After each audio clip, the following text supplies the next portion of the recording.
Selamat hari Minggu saudara-saudaraku. Inilah Gereja Kristen Jawa Joglo yang terletak di Kompleks Taman Alfa Indah Blok A nomor 9, Joglo, Kembangan, Jakarta Barat. Kami mengundang saudara-saudara untuk beribadah di Gereja GKJ Joglo, dan seluruh ibadah di GKJ Joglo diselenggarakan di dalam bahasa Indonesia. Ada 2 kebaktian umum, yaitu jam 7 dan jam 5 sore, serta kebaktian anak-anak dari kelas bayi, kelas batita, kelas balita, kelas kecil, kelas besar, remaja, dan pemuda. Kami undang saudara-saudara untuk bergabung dengan Gereja Kristen Jawa Joglo, dan saya, Pendeta Nugroho Hadi, siap untuk melayani ibadah hari ini. Terima kasih.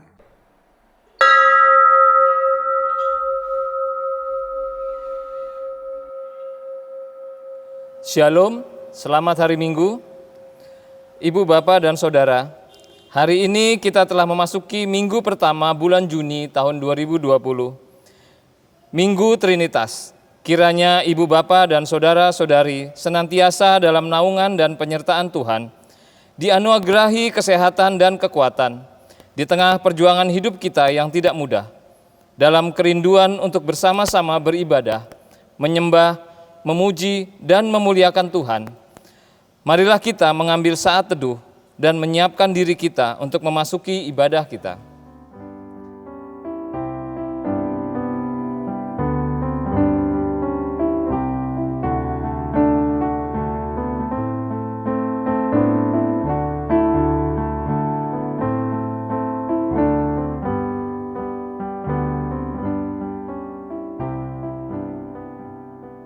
Tema ibadah pada minggu ini adalah justru dalam kelemahanlah kuasaku menjadi sempurna. Ibadah pada minggu ini akan dilayani oleh Bapak Pendeta Emeritus Nugroho Hadi. Dengan penuh rasa syukur kami mengundang jemaat untuk bangkit berdiri dan menyanyikan nyanyian persiapan dari Kidung Jemaat 454, bait pertama, Indahnya Saat yang Teduh.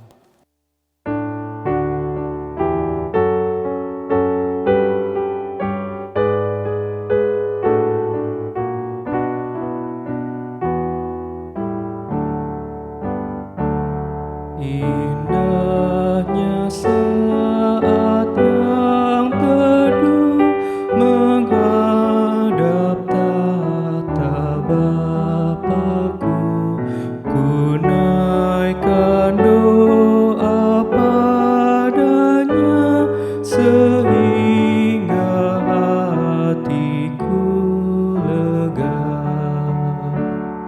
Di waktu bimbang dan gentar, jiwaku aman dan segar.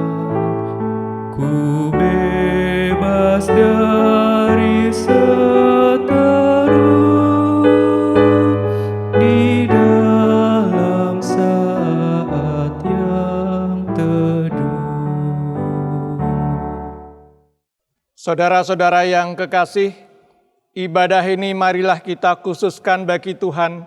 Di dalam hati kita masing-masing, baiklah kita mengucapkan pengakuan bahwa pertolongan kita adalah dalam nama Tuhan yang menjadikan langit dan bumi, yang dengan kasih dan setianya memelihara ciptaannya sampai selama-lamanya. Kasih karunia, rahmat, damai sejahtera dari Allah Bapa kita dan dari Tuhan Yesus Kristus menyertai saudara-saudara sekalian. Amin. Amin, amin, amin.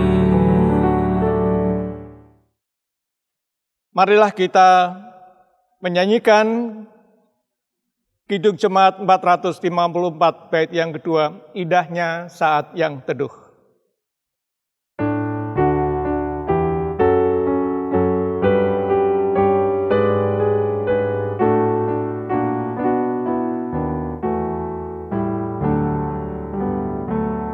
Indahnya saat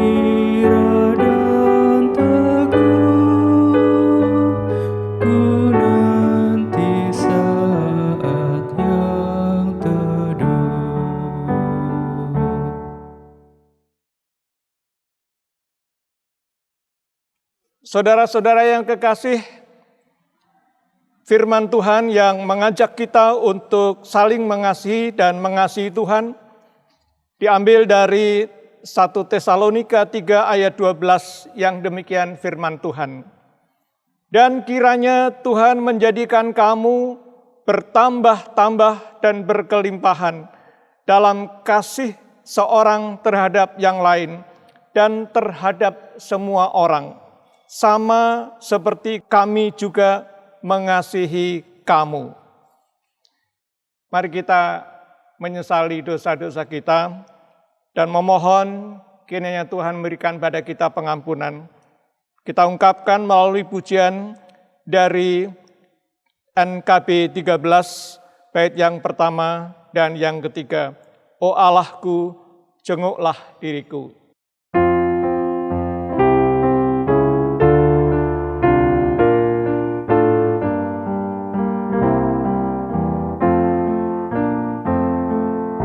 Oh Allahku, jenguklah diriku. Ujilah hati dan pikiranku.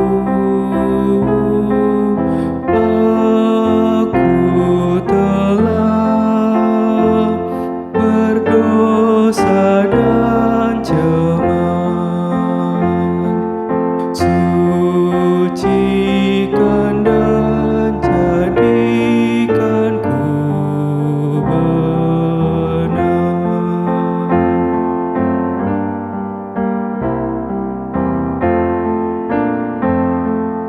Ya Tuhanku,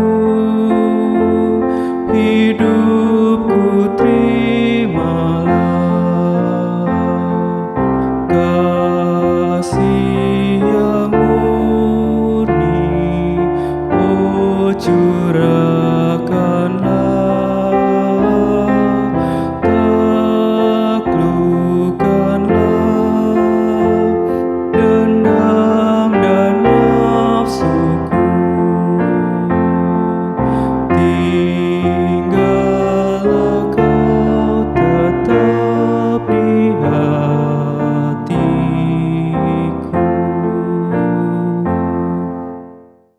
Petunjuk kehidupan baru dan berita anugerah diambil dari 1 Korintus pasal 10 ayat 13 yang mengajak kepada kita menyadari betapa besarnya kasih dan pertolongan Tuhan.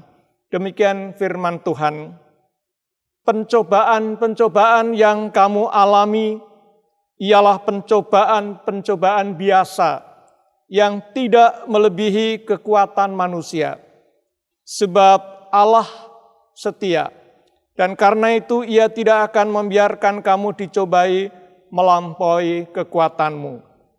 Pada waktu kamu dicobai, Ia akan memberikan kepadamu jalan keluar, sehingga kamu dapat menanggungnya. Demikian berita anugerah dari Tuhan. Dan sebagai petunjuk kehidupan yang baru di dalam Tuhan, mari kita dengarkan firman dari 2 Tesalonika 3 ayat 3 sampai 5. Demikian firman Tuhan. Tetapi Tuhan adalah setia. Ia akan menguatkan hatimu dan memelihara kamu terhadap yang jahat. Dan kami percaya dalam Tuhan bahwa apa yang kami pesankan kepadamu, kamu lakukan dan akan kamu lakukan. Kiranya Tuhan tetap menunjukkan hatimu kepada kasih Allah dan kepada ketabahan Kristus. Demikian petunjuk hidup baru. Mari jemaat kita bangkit berdiri dan menanggapi anugerah Tuhan dan petunjuk kehidupan yang baru dengan menyanyikan nyanyian kesanggupan dari NKB 14 bait yang pertama dan keempat. Jadilah Tuhan kehendak-Mu.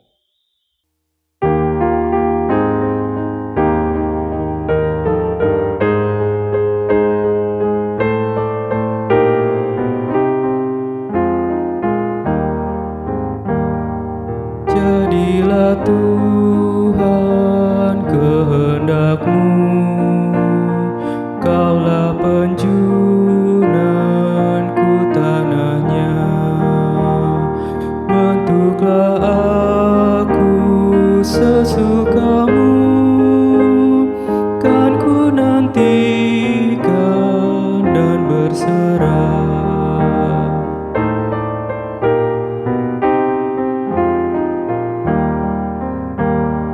Jadilah Tuhan kehendak-Mu, suruh hidupku kuasailah.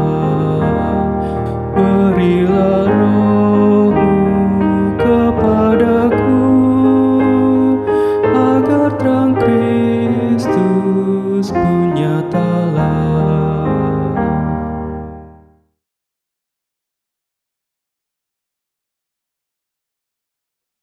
Saudara-saudara, mari kita bersatu dalam doa. Bapa kami yang di sorga, terima kasih pada hari ini kami boleh membangun ibadah kepada Tuhan, pencipta langit dan bumi, dan pemelihara kehidupan kami. Kami bersyukur kepadamu atas kesempatan bersatu untuk mendengarkan firman Tuhan. Meskipun keberadaan kami penuh dengan kekurangan dan keprihatinan. Kiranya Tuhan menyertai kami satu persatu seluruhnya, sehingga ibadah ini boleh menjadi sarana bagi kami, dipelihara dari hari ke hari oleh kemurahan-kemurahan dan kuasa Tuhan. Kami berdoa untuk saudara-saudara kami yang menderita sakit penyakit, khususnya dalam masa wabah pandemi Corona-19 ini. Kami berdoa bagi mereka yang menderita sakit, yang ketakutan, yang tertekan. Kiranya Tuhan berkenan memberikan kepada mereka kelegaan di dalam kasih Tuhan. Memberi mereka kekuatan yang menyembuhkan. Dan jagalah kami semua, supaya kami juga dianugerahkan kesehatan yang baik. Kami berdoa untuk keluarga-keluarga yang berduka, yang bersedih, baik oleh karena anggota keluarganya yang sakit, atau karena di antara mereka meninggal dunia.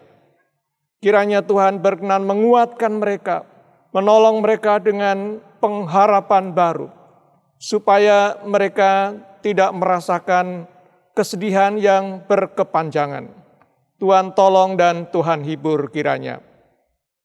Kami berdoa bagi orang percaya, bagi gereja-gereja Tuhan, di tengah-tengah keprihatinan dan kehidupan yang tidak mudah ini, kami memohon penyertaan Tuhan, supaya orang-orang percaya dan gereja-gereja Tuhan tetap menggalang persekutuan, tetap memberikan pengharapan, memberikan dorongan supaya umat tetap menjadi percaya kepada Tuhan dan memiliki keberanian untuk menjalani kehidupan bersama Tuhan. Kami berdoa untuk masyarakat dan bangsa kami, untuk sesama kami, untuk para tetangga kami dan saudara-saudara kami yang lain. Kami yang bersama-sama menjalani kehidupan bersama dalam masa yang tidak mudah ini, kiranya boleh dipersatukan untuk terus-menerus memiliki ketabahan untuk melawan sakit penyakit, untuk saling menolong dan membantu, supaya kami boleh tetap memiliki keteguhan hati. Kami berdoa bagi pemerintah, bagi aparat yang menjaga kami, bagi para tenaga medis dan paramedis yang merawat dan melayani mereka yang sakit, bagi aparatur keamanan dan semua pihak yang menjaga dan mengatur lalu lintas, yang mengawasi pergerakan-pergerakan orang per orang dan masyarakat, yang dengan jerih payah mereka mengorbankan waktu, tenaga, dan bahkan kehidupan mereka bagi terselenggaranya masyarakat yang sehat. Kiranya Tuhan berkenan tetap memberikan pada mereka pengharapan dan semangat hidup, dan jangan biarkan mereka berputus asa dan merasakan sedih karena menghadapi banyak tantangan yang berat. Inilah doa kami ya Tuhan, yang kami naikkan di dalam nama Tuhan Yesus Kristus, Juru Selamat kami dan penghibur kami yang hidup. Di dalam namanya kami sudah berdoa. Amin. Jemaat yang dikasihi Tuhan, marilah kita mengucapkan rasa syukur kita atas anugerah dan berkat yang Tuhan sudah berikan kepada kita melalui persembahan yang kita persembahkan. Marilah kita memberikan persembahan dengan mengingat firman Tuhan dari 2 Korintus 8 ayat 1-3. Demikian firman Tuhan. 2 Korintus 8 ayat 1-3. Saudara-saudara, kami hendak memberitahukan kepada kamu tentang kasih karunia yang dianugerahkan kepada jemaat-jemaat di Makedonia. Selagi dicobai dengan berat dalam pelbagai penderitaan, sukacita mereka meluap, dan meskipun mereka sangat miskin, namun mereka kaya dalam kemurahan. Aku bersaksi bahwa mereka telah memberikan menurut kemampuan mereka dalam melampaui kemampuan mereka.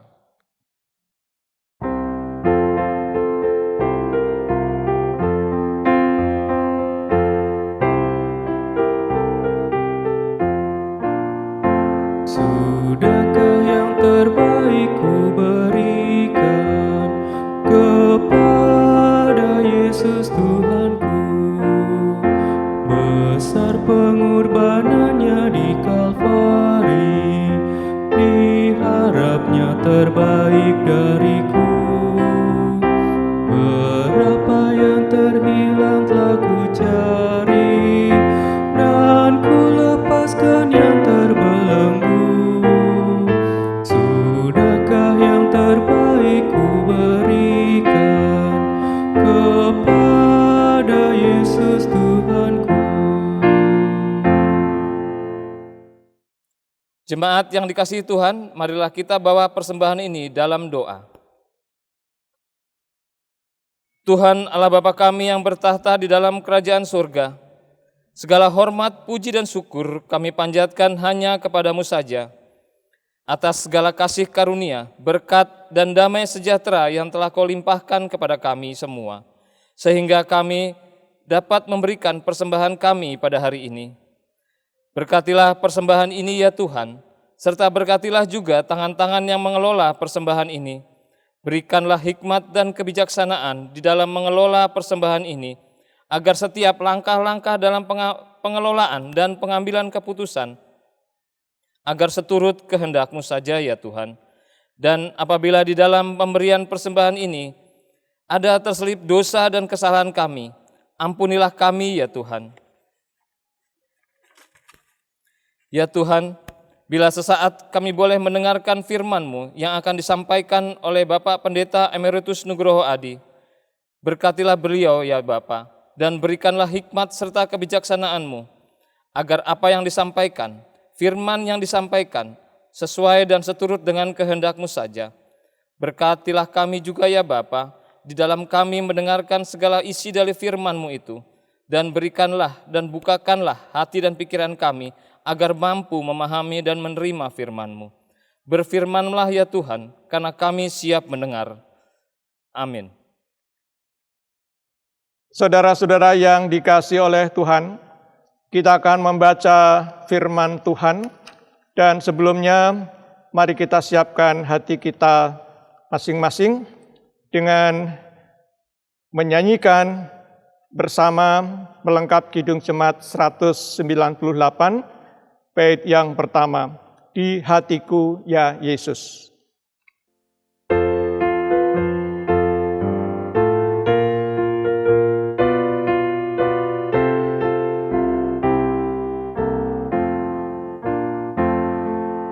Di hatiku ya Yesus, Tuhan bersabdalah,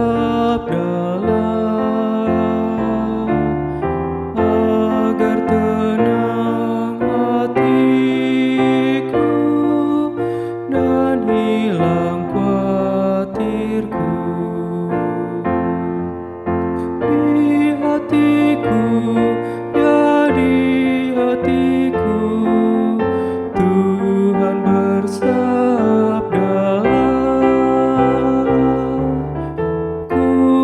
berserah, pasrah penuh, bersabdalah ya Tuhan.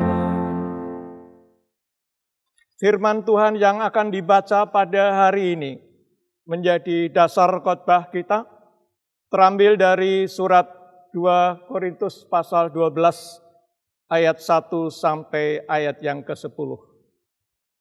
2 Korintus 12 ayat 1 sampai 10. Aku harus bermegah, sekalipun memang hal itu tidak ada faedahnya. Namun demikian aku hendak memberitakan penglihatan-penglihatan dan pernyataan-pernyataan yang kuterima dari Tuhan. Aku tahu tentang seorang Kristen 14 tahun yang lampau.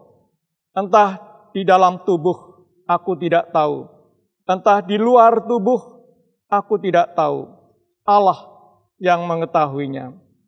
Orang itu tiba-tiba diangkat ke tingkat yang ketiga dari sorga. Aku juga tahu tentang orang itu. Entah di dalam tubuh, entah di luar tubuh, aku tidak tahu. Allah yang mengetahuinya. Ia tiba-tiba diangkat ke Firdaus, dan ia mendengar kata-kata yang tak terkatakan, yang tidak boleh diucapkan manusia. Atas orang itu aku hendak bermegah, tetapi atas diriku sendiri aku tidak akan bermegah, selain atas kelemahan-kelemahanku. Sebab sekiranya aku hendak bermegah juga, aku bukan orang bodoh lagi, karena aku mengatakan kebenaran. Tetapi aku menahan diriku, supaya jangan ada orang yang menghitungkan kepadaku lebih daripada yang mereka lihat padaku, atau yang mereka dengar daripadaku. Dan supaya aku jangan meninggikan diri karena penyataan-penyataan yang luar biasa itu, maka aku diberi suatu duri di dalam dagingku, yaitu seorang utusan iblis untuk menggocoh aku, supaya aku jangan meninggikan diri. Tentang hal itu aku sudah 3 kali berseru kepada Tuhan, supaya utusan iblis itu mundur daripadaku. Tetapi jawab Tuhan kepadaku, cukuplah kasih karuniaku bagimu, sebab justru dalam kelemahanlah kuasaku menjadi sempurna. Sebab itu terlebih suka aku bermegah atas kelemahanku, supaya kuasa Kristus turun menaungi aku. Karena itu aku senang dan rela di dalam kelemahan, di dalam siksaan, di dalam kesukaran, di dalam penganiayaan, dan kesesakan oleh karena Kristus. Sebab jika aku lemah, maka aku kuat. Sampai di sini firman Tuhan dibaca. Berbahagialah yang mendengarkan firman Tuhan dan memelihara di dalam hidupnya. Terpujilah Tuhan. Haleluya. Haleluya, haleluya, haleluya.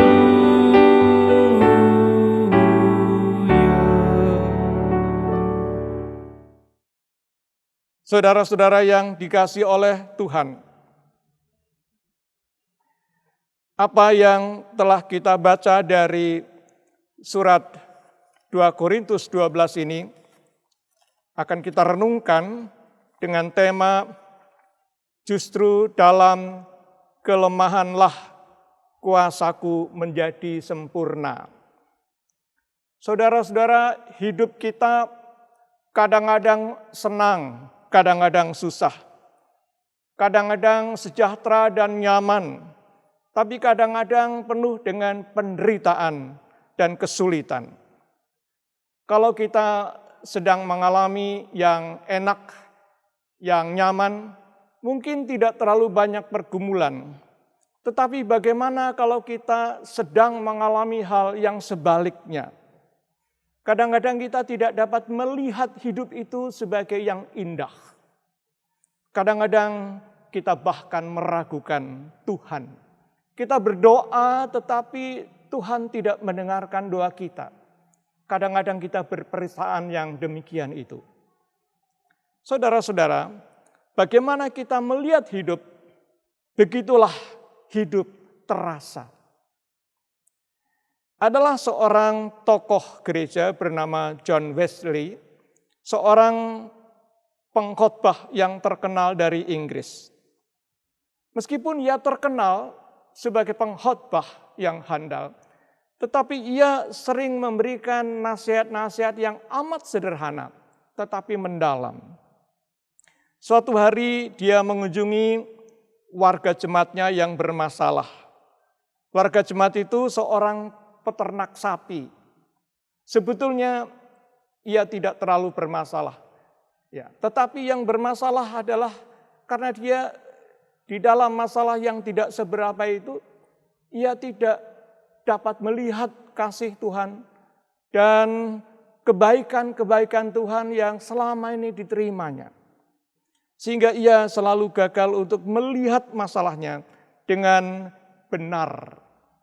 Dan ia selalu menyalahkan Tuhan.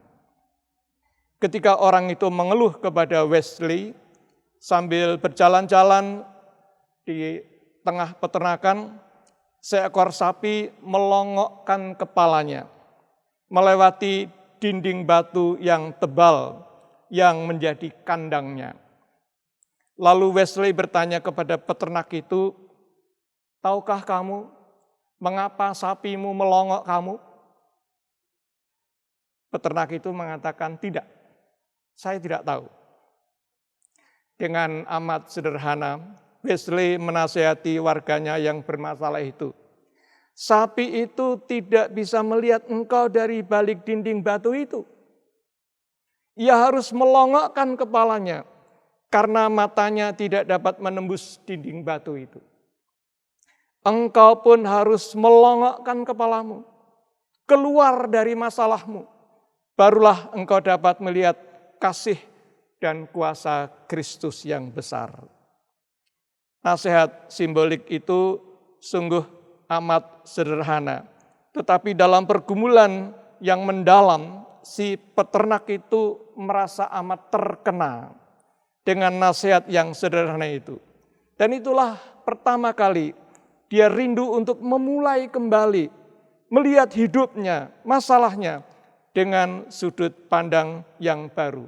Sehingga meskipun ia memiliki masalah, ia dapat melihat betapa dalam Kristus sebenarnya telah memberikan banyak sekali hal yang indah, berkat yang nyata, yang dapat ia pakai sebagai alat untuk mengelola kehidupannya.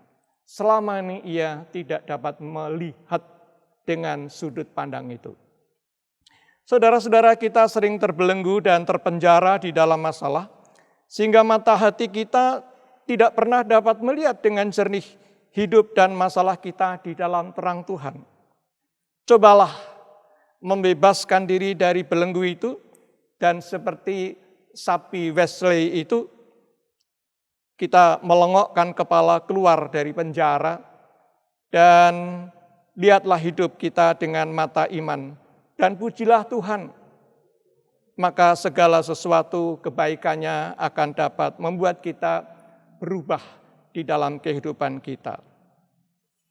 Saudara-saudara, apa yang kita baca di dalam surat 2 Korintus pasal 12 ayat 1 sampai 10 ini menggambarkan bagaimana Paulus menyaksikan panggilannya sebagai Rasul Yesus Kristus. Peristiwa panggilan itu sangat mulia karena Yesus berkenan menyatakan kuasa dan kasih-Nya dengan cara yang luar biasa kepada Paulus. Tetapi Paulus tidak ingin membanggakan, apalagi menyombongkan pengalaman rohani yang luar biasa itu. Sebaliknya ia ingin menyaksikan bahwa bila ia dapat menjadi Rasul Yesus Kristus adalah hanya karena pertolongan kasih dan kuasa Kristus yang melimpah kepadanya.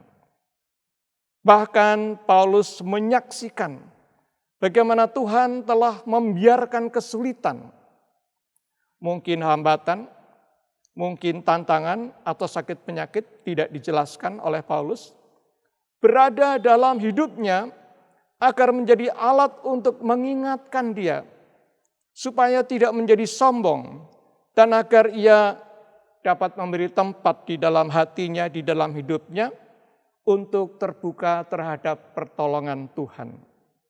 Ia sebut hal-hal itu sebagai duri dalam daging.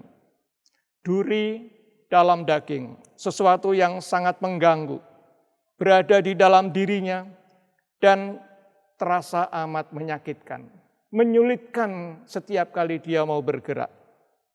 Kita tidak tahu apa wujudnya, tetapi ia menyebut utusan iblis yang menggocoh.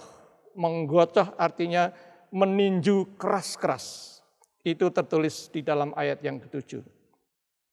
Saudara-saudara, atas gangguan itu yang amat terasa menyakitkan dan mengganggu, ia telah berulang kali, Paulus mengatakan 3 kali, memohon kepada Tuhan untuk menyingkirkan hal itu dari dalam kehidupannya. Kita bisa baca di dalam ayat ke-8. Tetapi yang mengherankan adalah jawaban Tuhan yang memang tidak mudah untuk dapat dimengerti begitu saja. Tuhan mengatakan, cukuplah kasih karuniaku bagimu, sebab justru dalam kelemahanlah kuasaku menjadi sempurna. Apakah Tuhan tidak kasihan, tidak memahami kesulitan dan kesakitan hambanya yang dikasihi itu? Mengapa Tuhan tetap membiarkan kesulitan dan sakit itu menempel, bahkan berada di dalam dagingnya? Mari kita renungkan bagian demi bagian jawaban Tuhan itu.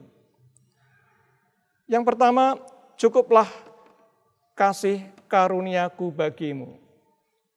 Saudara-saudara, kalau kita dalam kesakitan atau kesulitan atau kemalangan, kita sering merasa bahwa kita adalah orang yang paling sial.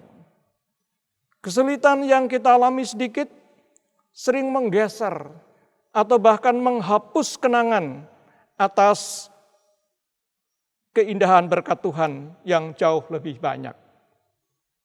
Atau kita merasa bahwa Tuhan tidak mempedulikan kita. Berkat Tuhan terasa sangat kurang. Terlalu banyak masalah. Tetapi mari kita berhitung saudara-saudara dengan cermat. Bukalah mata hati kita. Bukankah di antara sela-sela kesulitan, penderitaan dan sakit penyakit selalu ada dan bahkan lebih banyak berkat Tuhan kalau kita melihat dan menghitungnya dengan cermat. Itulah yang sering kita lupakan di dalam hidup. Bagian kedua adalah justru dalam kelemahanlah.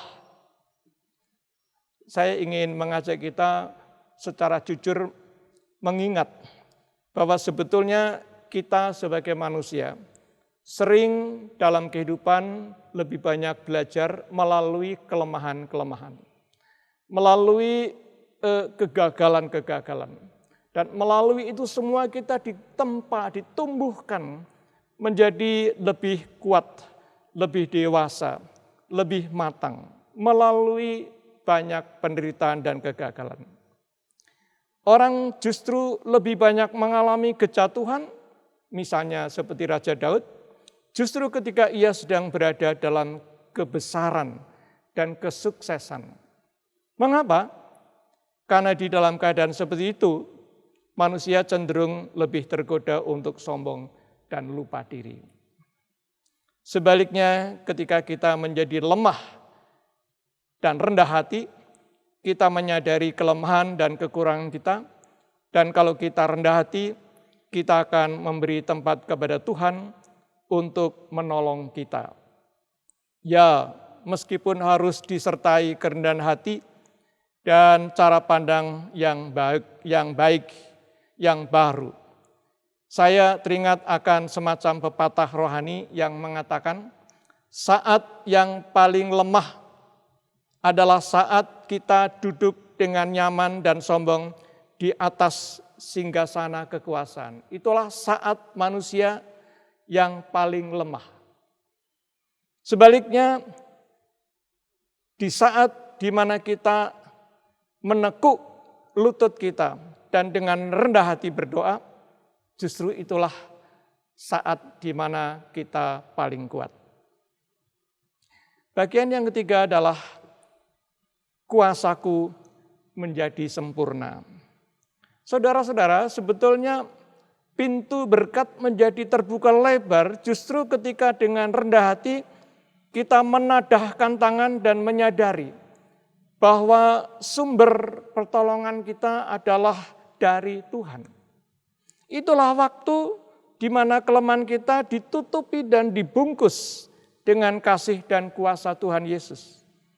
Kondisi inilah yang disebut Paulus lebih disukainya, yaitu di dalam kelemahan tetapi dibalut oleh kuasanya.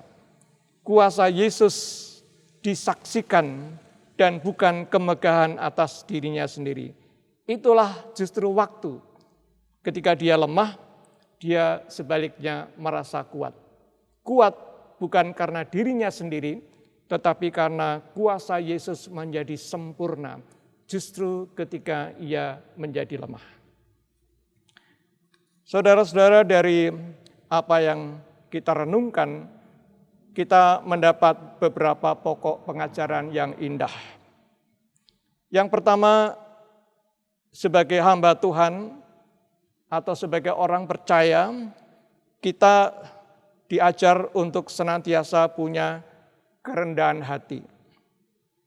Kalau kita boleh mengalami hal-hal yang indah dan luar biasa, bukanlah karena kehebatan manusia dan diri kita, tetapi karena kasih dan kuasa Allah lah yang dianugerahkan kepada kita. Yang kedua, kadang-kadang kita menderita dan mohon di dalam doa kita agar dibebaskan dari kesulitan. Dan ada kalanya, ada waktunya doa kita dikabulkan sebagaimana kita mohon. Bersyukur kalau itu terjadi. Tetapi ada waktunya, Tuhan rupanya punya mau dan punya rencana yang lain yang berbeda dengan apa yang kita inginkan. Dan itulah waktunya kita belajar bergumul dalam doa seperti ketika Yesus berdoa di Taman Getsemani. Kalau sekiranya boleh, cawan ini berlalu daripadaku. Tetapi jangan kehendakku, tetapi kehendakmu. Kehidupan orang beriman adalah kehidupan yang meletakkan diri dengan tulus di bawah kehendak dan penyelenggaraan Allah. Inilah pengajaran yang kedua. Pengajaran yang ketiga, meskipun kita berada dalam kelemahan, tetapi hidup dalam curahan berkat perlindungan dan kuasanya adalah sesuatu yang indah. Ketika kita dapat melihatnya dari sudut pandang syukur dan kerendahan hati. Dalam konteks Paulus, bukan permintaan doanya yang dituruti, bukan penyakit dan deritanya yang disingkirkan, tetapi Pauluslah yang diubah dan dilindungi dengan kuasa Yesus. Duri dalam daging itu tetap menancap dalam tubuhnya. Tetapi sekarang hal itu tidak lagi menjadi penghalang. Bahkan sepertinya tidak terasa dan tidak ada lagi gangguan dari duri dalam daging itu. Sebab kasih Allah telah mengalahkannya, telah menyingkirkannya. Penyakit itu mungkin tetap ada, tetapi ia tidak menjadi penghalang. Ia tak terpengaruh olehnya. Mengapa? Karena perlindungan Tuhan telah mengubah dirinya menjadi orang yang kuat. Firman ini menjadi sangat relevan dan menyentuh hati bila diresapi oleh umat yang bergumul dengan mendalam tentang kesulitan-kesulitan hidup, tentang penderitaan, tentang sakit penyakit, tentang bagaimana mereka berdoa di dalam keadaan itu. Dan tentang keraguannya, orang sering ragu-ragu mengapa doanya tidak dijawab oleh Tuhan. Seolah-olah Tuhan tidak mendengar doanya. Dan tentang bagaimana ia harus justru berubah di dalam cara pandang dan sikap yang baru. Saudara-saudara, ada banyak kali ketika seorang Kristen menderita, padahal ia merasa diri ia telah menjalani hidup baik, melayani, tetapi kenapa ya Tuhan seolah tidak peduli dan membiarkan hambanya tetap menderita? Mengapa sepertinya Tuhan tidak sayang kepada anak-anaknya? Kenapa berkat Tuhan terasa amat kurang, sementara orang lain kelihatannya lebih mendapatkan banyak, meskipun hidupnya tidak percaya? Tuhan menjawab, cukuplah kasih karuniaku. Menjadi tantangan kita untuk berhitung berapa sebenarnya berkat Tuhan yang tercurah setiap hari, baik dalam suka maupun duka. Jangan kita melupakan betapa banyaknya berkat, termasuk lebih banyak yang tidak kita lihat. Yang kedua, ada waktunya kelemahan dan kesulitan dipakai oleh Tuhan menjadi alat agar kita rendah hati dan menyediakan ruang di hati kita berharap kepada Tuhan atas pertolongannya. Kita dididik, dihajar, ditempa seperti anak-anak yang dikasih agar tumbuh menjadi tegar, menjadi tabah, tekun, dewasa, matang dan kuat, tetapi tetap rendah hati. Yang ketiga, ketika kesulitan dan derita dibiarkan tetap berada dalam hidup kita. Tetapi di samping itu Tuhan menunjukkan dengan limpah sempurna kasih karunia. Maka kita berubah dan meningkat menjadi orang yang sungguh kuat. Saudara, sakit, penderitaan, dan kesulitan boleh tetap ada. Tetapi jamahan kuasa kasih karunia-Nya, penyelenggaraan hidupnya bagi kita, menjadi bahkan begitu sangat terasa nyata. Justru ketika kita berada di dalam kelemahan. Seperti nyala lilin yang meskipun kecil, ia tampak jelas justru di tengah kegelapan. Seperti kehangatan dekapan kasih ibu atas anaknya di tengah kedinginan malam. Seperti kepakan sayap Raja Wali bagi anak-anaknya yang berlatih terbang. Dengan kuasanya kita dimampukan untuk dapat menjalani kehidupan yang kadang-kadang normal, kadang-kadang tidak normal, kadang-kadang tidak nyaman, dan itu tidak mengganggu dan membelenggu kehidupan kita. Karena sukacita dan rahmat Tuhan melebihi semua itu.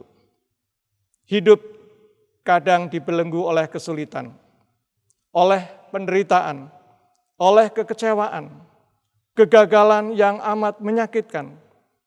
Tetapi dari pengalaman hidup saya ingin menyaksikan bahwa saya tertolong oleh cara pandang dan sikap baru. Sehingga banyak penderitaan dan kesulitan tidak lagi terlalu berarti ketika tangan dan penyertaan Tuhan terasa begitu nyata di dalam hidup kita. Tuhan memberikan pada kita jawaban yang kadang-kadang sulit, tetapi sangat indah untuk dijalani. Cukuplah kasih karuniaku, sebab justru dalam kelemahanlah kuasaku menjadi sempurna. Tuhan memberkati kita semua. Amin. Kita memasuki saat teduh.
Mari saudara-saudara kita bersama-sama bersatu di dalam doa. Terima kasih Tuhan atas firman-Mu yang meskipun tidak mudah kami cerna, tetapi kami memohon Tuhan memampukan kami untuk menghayati firman ini sehingga kami menjadi kuat seperti hamba-Mu Paulus. Beri kami diubahkan dengan kuasa Roh-Mu yang kudus, supaya meskipun sakit penyakit, penderitaan, kesulitan berada di sekitar hidup kami, tapi kuasa Tuhan dan kasih Tuhan melebihi itu semua, sehingga kami tidak terpengaruh lagi, tidak terhambat lagi di dalam hidup kami oleh penderitaan itu, karena mengalami begitu besar kasih Allah yang indah. Kami ingin menutup doa kami dengan doa yang Tuhan ajarkan kepada murid-murid-Mu. Bapa kami yang ada di sorga, dikuduskanlah nama-Mu, datanglah kerajaan-Mu, jadilah kehendak-Mu di bumi seperti di sorga.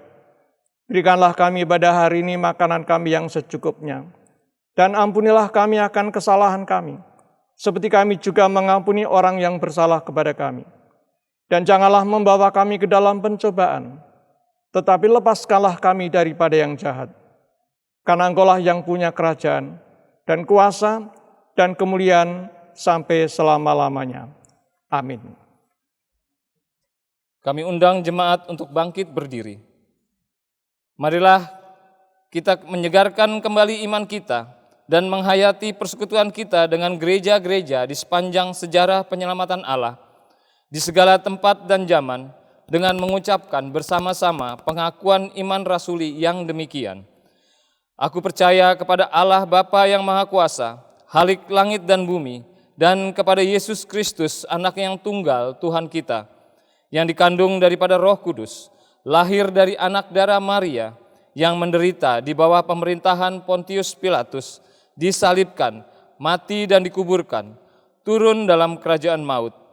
Pada hari yang ketiga, bangkit pula dari antara orang mati, naik ke sorga, duduk di sebelah kanan Allah Bapa yang Maha Kuasa, dan akan datang dari sana untuk menghakimi orang yang hidup dan yang mati. Aku percaya kepada Roh Kudus, gereja yang kudus dan am, persekutuan orang kudus, pengampunan dosa, kebangkitan daging, dan hidup yang kekal. Saudara-saudara, mari kita menyanyikan pelengkap Kidung Jemaat 241 bait yang pertama, Tak Kutahukan Hari Esok.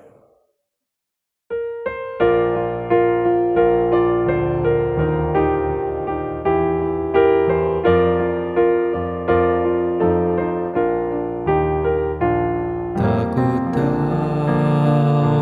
hari esok, namun langkahku tegak.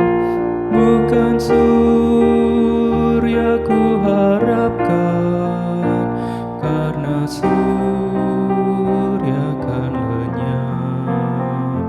Oh tiada ku gelisah akan masa menjelang. Ku berjalan serta Yesus, maka hatiku tenang. Banyak hal tak ku fahami dalam masa menjelang, tapi terang bagiku ini tangan Tuhan yang pegang. Saudara-saudara, kembalilah dalam perjuangan hidup. Janganlah khawatir, karena penyertaan Tuhan tersedia senantiasa. Sekarang terimalah berkat Tuhan. Tuhan memberkati engkau dan melindungi engkau. Tuhan menyinari engkau dengan wajah-Nya dan memberi engkau kasih karunia. Tuhan menghadapkan wajah-Nya kepadamu dan memberi engkau damai sejahtera. Amin. Kasih Tuhan mengiringimu.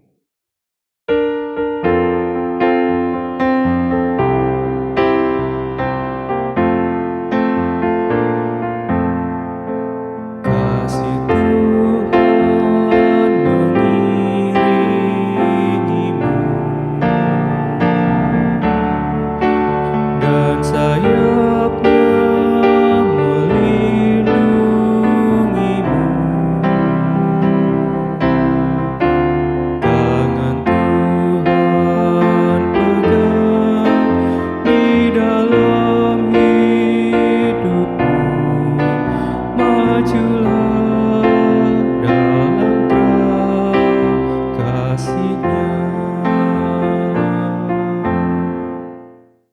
Kita tutup dengan pujian pelengkap Kidung Jemaat 241 bait yang ketiga. Tak ku tahu kan hari esok.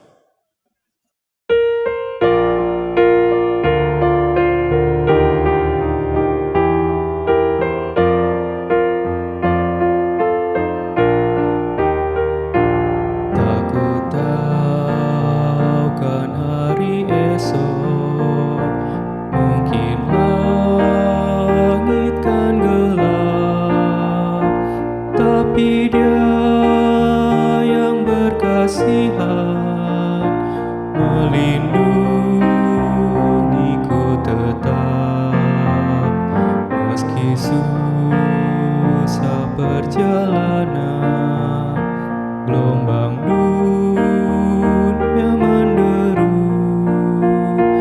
dipimpinnya ku bertahan sampai akhir langkahku. Banyak hal tak ku fahami dalam masa menjelang, tapi terang bagiku ini tangan Tuhan yang pegang.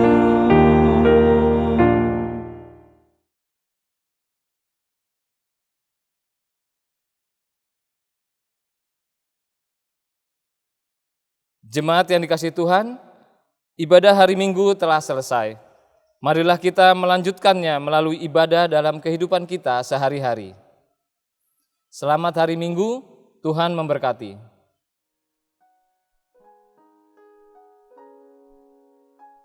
Yang terkasih, Ibu, Bapak, dan saudara-saudara warga GKJ Joglo, perkenalkan nama saya Yunike Alfonsiani, atau biasa juga dipanggil dengan Nike. Saya adalah mahasiswa semester 4 di Sekolah Tinggi Filsafat Teologi Jakarta, atau mungkin yang lebih akrab di telinga kita dengan STT Jakarta. Saya sendiri berasal dari GKI Surya Utama, dan sekarang sedang menjalani proses kependetaan di GKI. Saya akan menjalankan masa praktik di GKJ Joglo mulai dari tanggal 14 Juni sampai 15 Agustus mendatang. Dalam masa praktik ini, saya akan melayani bersama dengan ibu, bapak, dan saudara-saudara warga GKJ Joglo, sekaligus juga melakukan penelitian dengan tema pemahaman tentang gereja dan cara baru menggereja di masa pandemi COVID-19, sebagaimana tema ini telah ditentukan oleh kampus. Saya yakin masa-masa praktik di GKJ Joglo akan memberikan saya pengalaman yang sangat berharga dalam perjalanan kehidupan saya, baik sebagai mahasiswa maupun sebagai calon pendeta.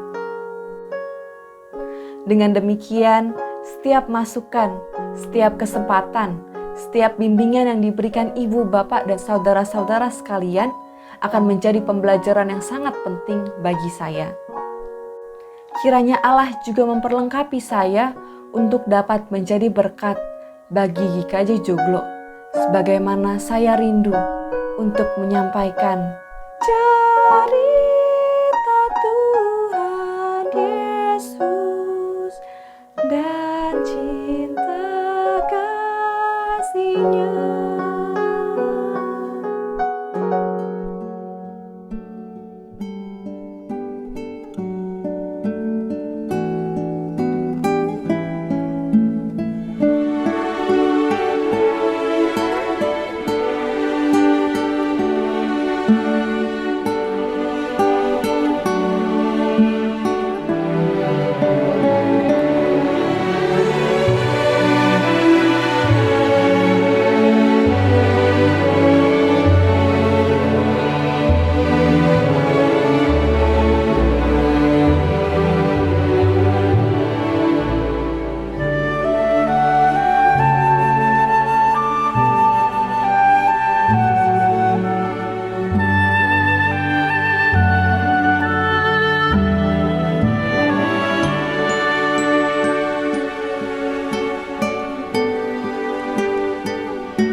Tuhan.